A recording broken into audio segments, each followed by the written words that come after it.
tanyakan ke Kapolri. Saya sudah menyampaikan agar kasus itu betul-betul dikawal dan transparan, terbuka semuanya.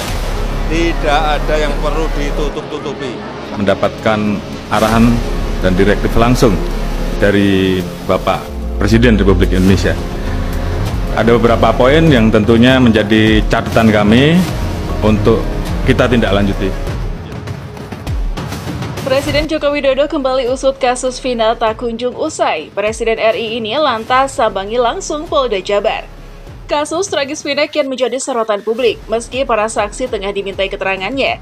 Namun hingga kini, kasus ini belum juga menemukan titik terang. Dalam sebuah kesempatan hari ini, kasus ini rupanya kembali dibahas secara mendalam oleh hingga turut melibatkan hadirnya Presiden RI Joko Widodo.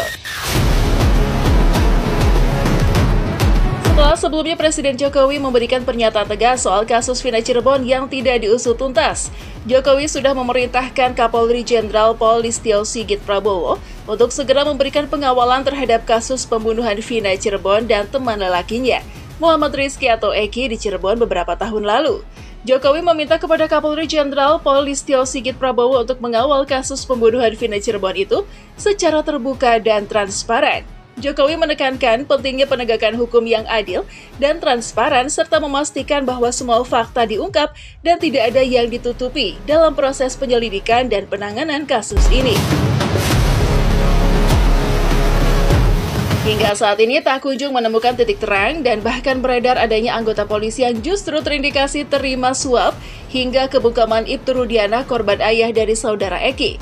Presiden RI kini kembali soroti kasus Vina ini dengan menyambangi langsung kantor Polda Jabar.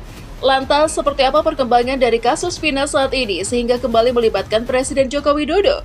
Kasus ini rupanya dikembangkan kembali dengan bukti-bukti yang konkret, sementara Presiden Jokowi katakan persidangan ini harus dilakukan secara terbuka, sehingga tidak ada yang ditutupi sampai membuat keadaan semakin ricuh. Sementara itu, keluarga Vina mengaku tak menyangka kasus ini bisa mendapat perhatian dari Presiden. Melihat maraknya kasus Vina Cirebon yang kian tak menemukan keadilan, kini Presiden Jokowi langsung datangi Polda Jabar. Pertemuannya yang tidak berlangsung lama, awalnya Presiden Jokowi menanyakan jumlah anggota yang bertugas di sana. Tak sendirian, Presiden Joko Widodo juga didampingi Kapolri Jenderal Pol Listio Sigit Prabowo bersama rekan-rekan lainnya. Di kantor tersebut, semua anggota mulai dari Polda Jabar, Polsek hingga Polres Cirebon, termasuk petinggi Bareskrim Polri dilibatkan dalam pertemuan itu. Mereka kembali bahas seputar kasus Vina Cirebon yang sampai sekarang belum ditemukannya siapa saja pelaku yang sebenarnya. Ditambah adanya sebagian anggota yang kini terindikasi terima suap dan sepak terjang dari ayah korban Eki, Ibtu Rudiana.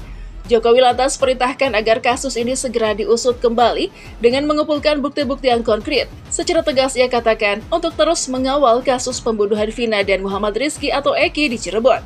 Dikawal secara terbuka dan diusut siapa saja aktor yang berlindung di belakangnya. Mengetahui adanya desas-desus yang kini mulai tercium di balik kasus Vina, demi berjalannya proses hukum, Jokowi lantas meminta kepada petinggi Bareskrim Polri untuk melakukan pemeriksaan terhadap anggota Polda Jabar, Polsek, serta Polres Cirebon, dan bahkan lakukan pemeriksaan terhadap Ibtu Rudiana, ayah dari salah satu korban Eki. Melihat banyaknya kejanggalan yang ditemukan dari pihak kepolisian, mantan Ketua Bareskrim Polri, Susno Duaji dengan tegas soroti soal kejanggalan penegakan hukum yang terjadi di lingkaran polisi sendiri, hingga ayah korban Ibtu Rudiana. Hari ini juga Propam melakukan pemeriksaan terhadap ayah dari almarhum Eki, Ibtu Rudiana.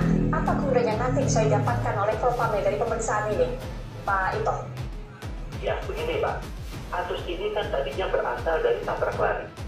Sebagai seorang ayah yang tahu anaknya meninggal, kemudian mengajukan ekshumasi atau penggalian jenazah, sehingga kemudian dilakukan otopsi kedua yang ditemukan penyebab kematian anaknya.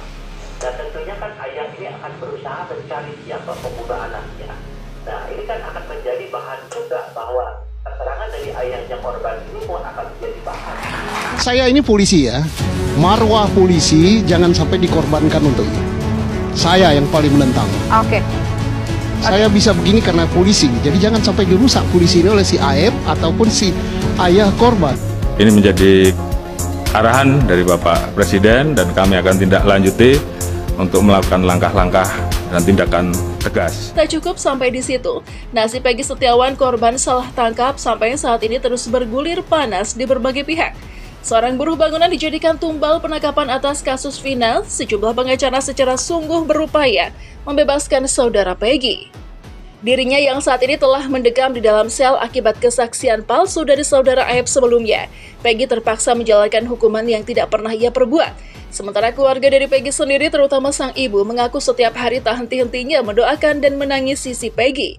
Bahkan seperti baru-baru ini setelah ia mengetahui kondisi anaknya di kantor polisi. Lantas, bagaimana dengan tanggapan sang ibu yang baru keluar menjenguk Peggy anaknya? Harapannya segera dibebaskan. Harapan saya segera dibebaskan anak saya karena saya tidak bersalah. Dia sedang mencari nafkah untuk adik-adiknya. Gimana Bu kondisi Peggy Bu? Ya Bu, tadi di dalam alhamdulillah sehat, semua teman-temannya baik. Ada pesan dari pesan dari Peggy ke Ibu Bu, ada Bu? Ya, Peggy ngomong mama sabar dan tawakal, doain biar cepat bebas itu aja. Tak hanya itu saja, ternyata Peggy sebelumnya didatangi dua sosok orang yang tidak diketahui identitasnya. Kedua orang tersebut dengan memaksa saudara Peggy untuk menandatangani surat yang ia bawa dengan alasan meringankan hukumannya. Peggy yang merasa takut dengan kedatangan kedua orang itu, ia mencoba ingin menghubungi Ibu Yanti, kuasa hukumnya terlebih dahulu. Ternyata mereka tidak mengizinkan Peggy menghubungi kuasa hukumnya. Keduanya mengaku jika kedatangannya itu memang tim atau utusan dari pengacara Ibu Yanti, sehingga mereka terus memaksa Peggy agar segera menandatangani tanpa dibaca terlebih dahulu. Hal tersebut disampaikan oleh ayah Peggy saat diundang dalam program Rakyat Bersuara. Berdua. Ya maksa terus, kata Peggy, buat apa-apa, mau meringankan hukuman kamu, saya mau bantu meringankan hukuman kamu. Saya udah bilang sama pengacara kamu, Ibu Yanti kok, kamu jangan takut, tanda tangan aja, bilang gitu Pak. Terus Peggy tanda tangan Pak, terus nggak dibaca dulu, nggak boleh, pengen nelpon Ibu Yanti juga nggak boleh Pak. Selain itu, ada pengakuan mengejutkan dari salah satu narapidana yang kebetulan kenal dengan 7 orang yang divonis 8 tahun penjara. Diketahui ada 7 tersangka di dalam sel akibat kasus Vina Cirebon. Salah satunya saudara Saka Tatal yang sebelumnya sudah bebas. Mendengar adanya kasus Vina ini yang klaim ramai jadi sorotan, salah seorang narapidana ini sempat berbincang bersama para tersangka lainnya saat masih dalam penjara. Dengan berani orang ini mengatakan jika penangkapan mereka merupakan manipulasi dari pihak polisi secara sengaja. Apa-apa yang dikeluarkan, yang diucapkan oleh Saka itu memang benar. Saya pun dapat laporan seperti itu dari yang 7 orang tadi. Maka saya punya pemikiran bahwasanya proses dari awalnya pun sudah terjadi manipulasi. Tidak ada satu kebenaran. Ya, maka muncul jadi terkesan polisi ini asal tangkap. Sangat ironis. Kalau polisi asal tangkap saya mendengar di mana-mana seringkali dilakukan. Tapi hanya sebatas salah tangkap, begitu sampai Polresta selesai. Nyampe Polres selesai kan. Kembali lagi ke yang tadi, pengakuannya itu dari siapa itu? Ya pengakuan salah satu narapidana itu namanya Sudirman ya. Sudirman itu mengatakan saya tidak melakukan, tapi saya takut. Kenapa takut? Badan saya sakit, disetrum, dipukulin, diapain. Itu pengakuan dia ke saya. Ya sama petugas tentunya, sama petugas melakukan seperti itu. Suruh mengakui apa yang tidak dia lakukan.